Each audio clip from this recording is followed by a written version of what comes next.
FM. Dan ya, seperti yang kita tahu 19 Februari ini merupakan Hari Anti Dadah Kebangsaan 2021 dan pihak Agensi Anti Dadah Kebangsaan mengadakan satu program iaitu Virtual Runs Against Drug, dan bersama kami pagi ini Dr. Nur Azri Ahmad, Ketua Penolong Pengarah Dasar Bahagian Penguatkuasaan dan Keselamatan Agensi Anti Dadah Kebangsaan. Assalamualaikum, selamat pagi. Waalaikumsalam. Okey, mungkin kita boleh mulakan dengan kita tahu seperti Agensi Anti Dadah adalah merupakan salah satu agensi yang bertanggungjawab dalam menangani permasalahan dadah dalam negara kita. Banyak antara bantuan yang diberikan antaranya ialah pencegahan, rawatan dan pelbagai lagi. Mungkin doktor sendiri boleh beritahu kepada penonton sahabat Malaysia apakah peranan Agensi Anti Dadah Kebangsaan. Okey, terima kasih. Pertamanya saya mengucapkan terima kasihlah kepada Encik Nawar dan juga Encik Puan Fatanah kerana beri peluang pada AADK pada pagi ini. AADK merupakan agensi utamalah dalam memerangi dadah di dalam negara kita, yang mana ada 3 terah utama yang dilaksanakan oleh pihak AADK, iaitu terah pertama pencegahan, yang mana di dalam pencegahan dadah ni kita memfokuskan kepada keluarga, komuniti, tempat kerja dan juga di institusi pendidikan. Yang mana ADK memerlukan kerjasama ataupun secara kooperatif dengan agensi-agensi lain ataupun jabatan-jabatan lain lah, termasuklah daripada Kementerian Pendidikan, Kementerian Belia, semualah yang ada berkaitan dengan masyarakat. Kerana pencegahan dadah ni ianya perlu bermula seawal mungkin supaya maklumat ataupun info-info tu dapat disebarluaskan kepada masyarakat, khususnya kepada peringkat anak-anak kita lah, supaya mereka ni sentiasa berhati-hati dengan permasalahan dadah yang berlaku di dalam negara. Ya. Manakala yang keduanya berkaitan dengan rawatan dan pemulihan, iaitu kita menyediakan perkhidmatan rawatan dan pemulihan kepada klien-klien yang memerlukan rawatan dan pemulihan di dalam negara. Misalnya pada tahun lepas kita menyediakan 28 pusat pemulihan di seluruh negara, yang mana pusat pemulihan ni ada yang dibuka secara sukarela, iaitu mereka yang berhadapan dengan masalah dadah boleh mendapatkan perkhidmatan, ataupun berdasarkan kepada aduan dan juga kita membuat tindakan lah di atas aduan tersebut untuk mendapatkan mereka ini untuk dibawa kepada rawatan dan pemulihan di dalam institusi ataupun di pusat pemulihan ADK lah.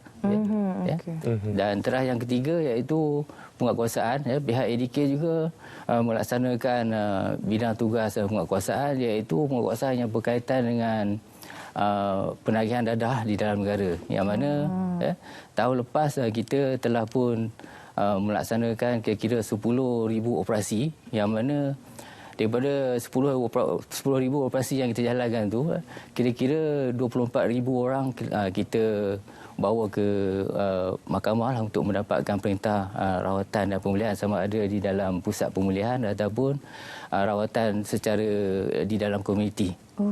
Itu sebab ramai juga masyarakat tak tahu sebenarnya kita menyediakan perkhidmatan rawatan di komuniti, iaitu di 108 buah daerah di seluruh negara. Ada perkhidmatan ditawarkan kepada keluarga.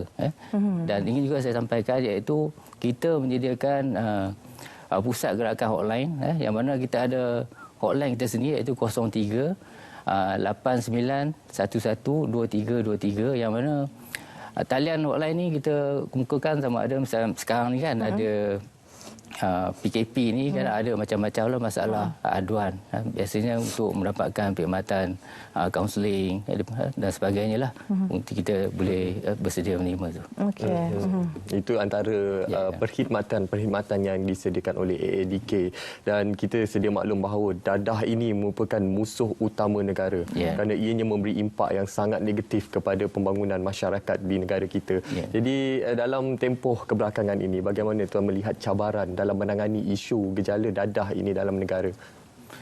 Okey, kita sedia maklum bahawa dadah ni dia berkembang dengan agak pesat, sebab dia merupakan satu, kata orang, macam permintaan pada, dan juga pemasaran dadah ni berlaku dengan pantas lah, sesuai dengan perubahan teknologi dan sebagainya. Dan kita sebagai ibu bapa khususnya seperti saya dan juga tuan-tuan semua, iaitu perlu memastikan perilaku anak-anak kita dapat mengawasi mereka lah. Misalnya dengan siapa dia berkawan, ataupun bila dia keluar tu ke mana dan sebagainya. Sebab pencegahan tu perlu bermula daripada rumah.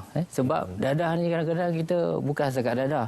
Even misalnya ada mereka yang mula menggunakan dadah ni daripada ubat-ubatan yang biasa.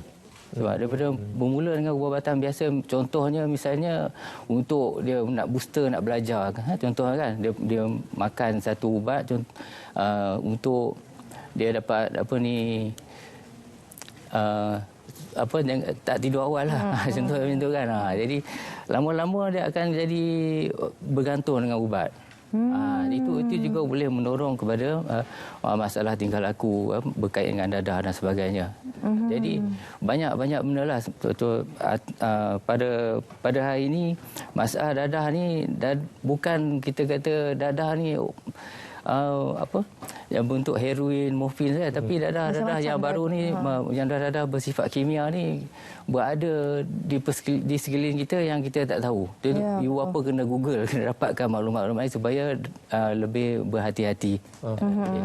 Dan kami juga difahamkan pada bulan ini banyak program yang ADK anjurkan bagi memastikan kefahaman dan juga sokongan orang ramai terhadap permasalahan dadah di negara kita ini. Mungkin doktor boleh terangkan lebih lanjut tentang program yang bakal ada. Okey, bersempena dengan Hari Anti Dadah Kebangsaan yang akan kita sambut pada 19 Februari nanti, Hari Anti Dadah ni merupakan satu hari peringatan kepada semua orang, kepada seluruh masyarakat, seluruh rakyat Malaysia, supaya kita memperbaharui azam supaya masalah dadah ni tidak berlaku di dalam diri kita, di rumah kita ataupun di dalam masyarakat kita. Jadi semua orang perlu mengambil tanggungjawab untuk memastikan masalah dadah ni dapat kita atasi bersama-sama. Kerana kalau bergantung kepada ataupun mengharapkan pihak ADK semata-mata, maka masalah dadah ni tak dapat dilaksanakan secara sepenuhnya kerana ianya berada di dalam masyarakat. Jadi nak menggerakkan program dan sebagainya, nak menyalurkan maklumat itu.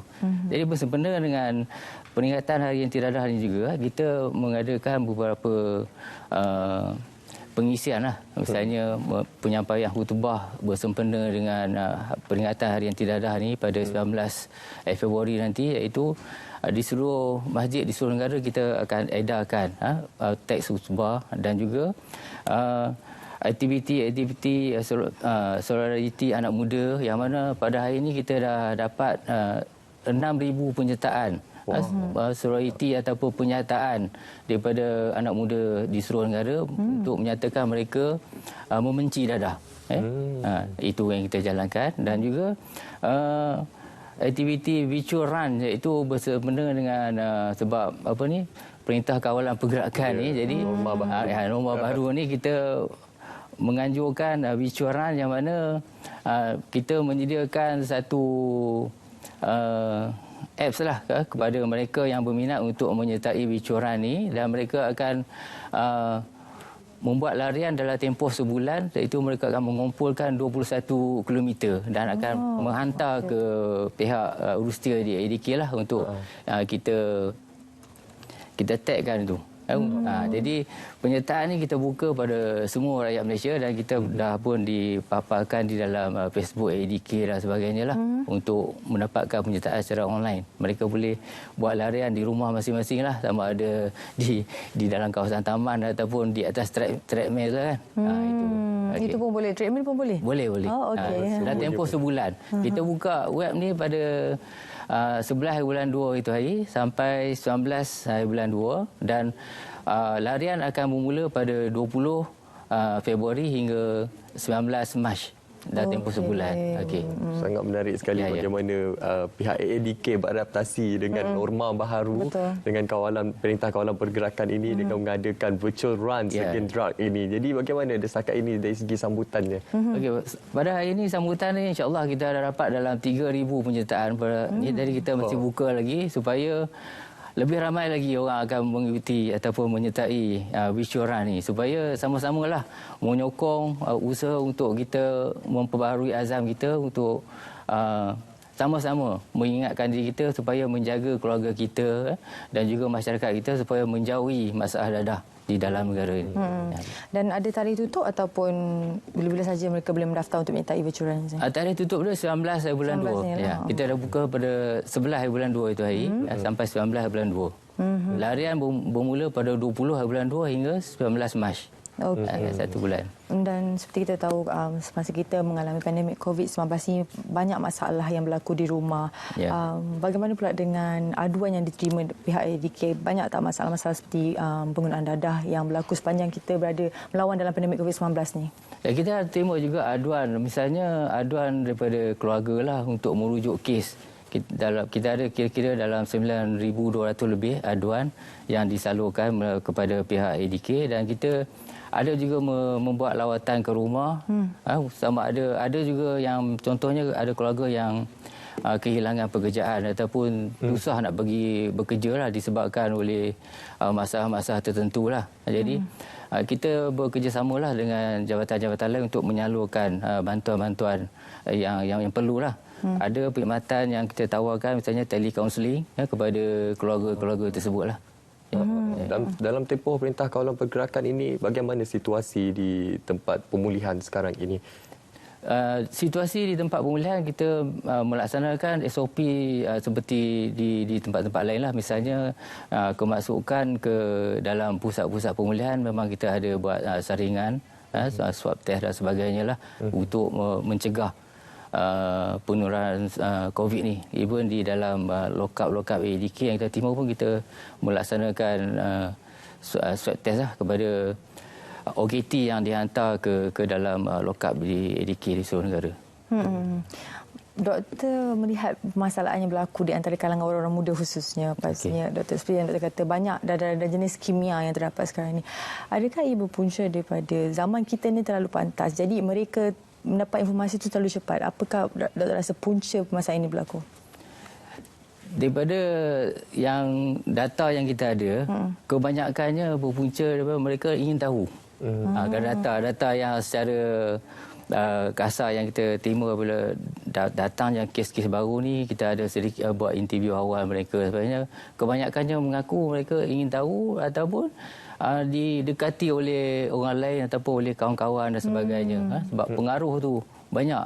Even sekarang pada zaman hari ini memang dengan pengaruh internetnya dan sebagainya, mereka itulah saya katakan keluarga juga kena kawal penggunaan internet ni supaya mereka kita dapat pantau gaya hidup mereka dan sebagainya. Sebab kata orang macam sekarang ni indoor generation ni, mereka walaupun tak pergi keluar bersosial, tapi mereka bersosial di dalam telefon, ataupun dalam media sosial. Jadi banyak benda-benda yang mereka explore di dalam tu. Betul. Jadi itu kena ada alert lah pada pihak keluarga untuk mengetahui apa aktiviti-aktiviti anak-anak kita ni. Baik, doktor. Dalam kesempatan yang ada ini, mungkin doktor boleh memberikan nasihat kepada penonton Selamat Pagi Malaysia yang sedang menonton kita sekarang ini, mungkin penerangan secara ringkas untuk mereka menyertai Hari Anti Dadah Kebangsaan 2021 ini.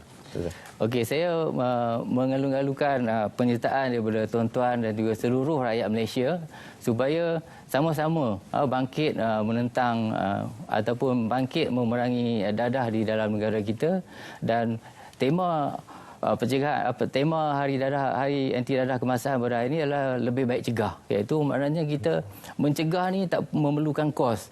Semua orang boleh mencegah di rumah, di tempat kerja ataupun di dalam komuniti kita sendiri. Jadi bersama-sama berperanan supaya memastikan kita dan juga seluruh rakyat Malaysia bebas daripada masalah penyalahgunaan dadah. Baik. Terima kasih sekali lagi Dr. Noor Azri Ahmad, Ketua Penolong Pengarah Dasar Bahagian Penguatkuasaan dan Keselamatan Agensi Anti Dadah Kebangsaan. Terima kasih kerana sudi bersama kami pagi ini. Dan seterusnya, Munawar, kita akan terus saja ke Cerita Pagi Melaka. Untuk kita